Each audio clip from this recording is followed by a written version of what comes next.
am going to bring you the 10 best things you must do this year at Cedar Point. And you know how I like to do it. I just like to jump right in. We are going to start with the roller coasters as number one because Cedar Point has some of the best thrill rides in the country. I mean, they don't have the nickname as the roller coaster capital of America for nothing. While you're there, you have to head over to Still Vengeance. This is where you will reach a top speed of up to 74 miles per hour while traveling along 4 inversions. This roller coaster has so many airtime hills. It has 0G rolls and overturned banks, and it is one of the best roller coaster in America if you are into high thrills. Then you got Maverick. I mean, this is my favorite roller coaster at Cedar Point, and it doesn't skip on the thrills either with its multiple inversions, 2 launches, pushing you from 0 to 70 miles per hour, and you even do it through a tunnel.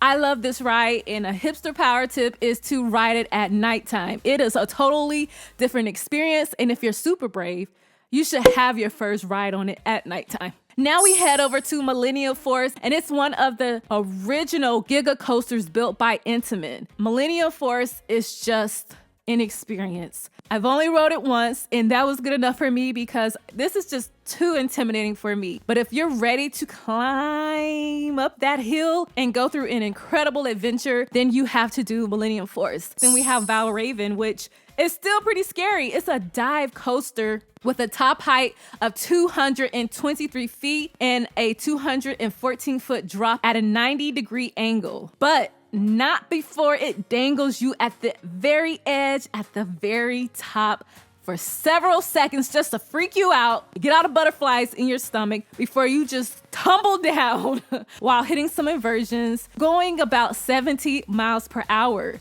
Then we have the OG, which is the Magnum XL 200, and it is being credited as being the shifting factor in where Cedar Point was headed, and that was becoming the roller coaster park that it is known today. It should be noted that this actually has no inversions, but it doesn't need it, and personally, I love the layout of this roller coaster. I just don't like the headache I get from it. And now we have the main coaster that you have to try, which is the Top Thrill 2, aka formerly known as Top Thrill Dragster. This is the ultimate roller coaster bucket list ride, and it is coming back this year in a whole new way. It's still scary as I don't know what, and you will go back up that 420-foot tall top hat. Yes, I did say 420-foot tall top hat, but this time you will have multiple launches while you're doing it, with your max speed being 120 miles per hour. You heard me right, a roller coaster, 120 miles per hour. Number 2 on the best things you have to do at Cedar Point is you have to get the all-day dining deal. It's similar to the one that you see at SeaWorld or Busch Gardens, where you can purchase a meal plan for one price and you can use it throughout the whole day, every 90 minutes. It's a great deal, and it allows you to get a soft drink, an entree, and a side at the participating locations. Currently, you can do it at Backbeat Q, Coaster Diner, and so many others. So definitely check Cedar Point's website to see which ones will be available for your trip. Number 3 is to explore the Cedar Point exhibits and activities. And one of the things I really love about the Cedar Point exhibits is that they are for the people who are just not into the thrill rides. It gives you some other things to do to take into the park so that you can have a great time just as someone would on a roller coaster. There are countless opportunities to experience all of the unique things here in the exhibits, such as the petting zoo, the glass blowing studio, the candle shop, Fort Sandusky Mining Company, which I have so much fun here. I love this section because there's a lot of foliage over here and you can take a break from the summer sun and just relax here. There's also a small wine bar in this section where you can grab you a drink, grab you a nice little bench, and just chill and relax at your Cedar Point vacation. Number 4 is to do a special tour. Cedar Point, believe it or not, offers a wide variety of tours that you can sign up for to get the ultimate experience while you're here. Their best one, of course, is called the VIP tour, which, I mean, that's a bucket list item in itself, but the price is not so friendly as it starts at $500. If that's too much for you, they do have alternative tours such as the Sunrise Thrills VIP tour, the Boardwalk Cruiser tours. There's also the Millennium Club Lounge where you can chill out here right near the most amazing roller coaster, Millennium Force, have a little light refreshments, shaded area to cool off in, and just enjoy yourself while you're at Cedar Point. Number 5 is to dine at the Sushi and Hibachi Bar in Hotel Breakers. Let me tell you, I don't know if I was just jet lagged from my plane ride when I arrived at Cedar Point, but this was some of the best hibachi food that I had, and I wish I could have had time to reheat it before I left because it was so good. I'm not gonna ask too many questions about the seasonings and what kind of butter or chicken they used, but it was so good to me. You can eat here while you're visiting the park.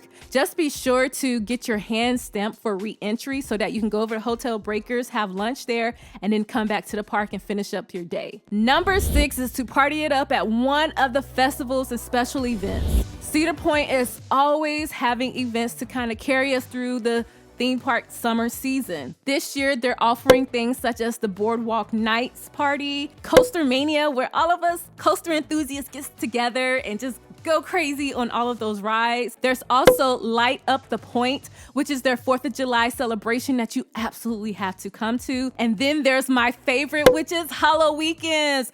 I love Hollow Weekends because the weather is usually cooperating, and I love just the vibe of fall in Ohio. Number 7 is to conquer the water rides and the water park. While you're planning what things to do at Cedar Point, you can't ignore the fact that this park has fun water rides and also a nice water park to cool off. Some of my favorite water rides here are the Snake River Falls and Thunder Canyon, but just head over to the Cedar Point Shores Water Park and get on one of those crazy slides and enjoy yourself. Number 8 is to become a pass member. Now, if you are a super fan of roller coasters and you are near a Cedar Fair park that's not just Cedar Point, there's also other parks such as King's Dominion and Knott's Berry Farm. If you're near any of those parks and you plan to visit them throughout the year, you can get a season pass that allows you to go to your home park and Cedar Point so that you don't have to worry about getting a park ticket. This is a great deal as it includes benefits like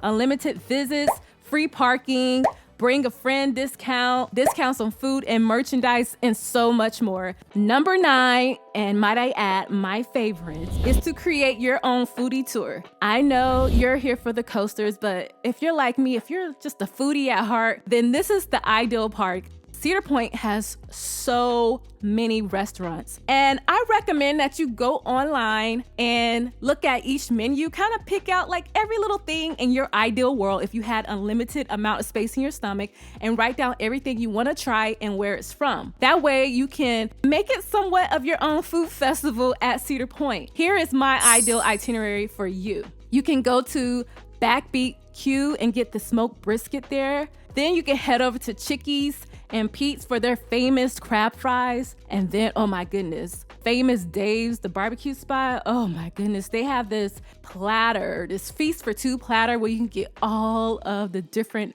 barbecue meats such as chicken and ribs and briskets, cornbread. That's a Southern person in me coming out. It's so good there. Then you can head over to Summer Brews if you're of age and get you a nice little craft beer. Then you can head over to Derby Dogs for that famous walking taco. Then if you want some dessert, just head over to CJ's Provisions and get that famous funnel cake. And then you can finish up with dinner at Bay Harbor at Cedar Point Marina for the amazing views. Number 10 is to go solo. Ride the thrill rides you want to ride, skip the lines you don't want to wait in, and try some delicious snacks, treats, and beverages throughout your Cedar Point visit without anyone asking you, why are you stopping again? Why are you eating? Shouldn't we get on roller coasters? No, because this is your time to do it alone. So I hope that you enjoy all of these things that you must do at Cedar Point, and I hope you have an incredible vacation. And until next time, happy park hopping hipsters.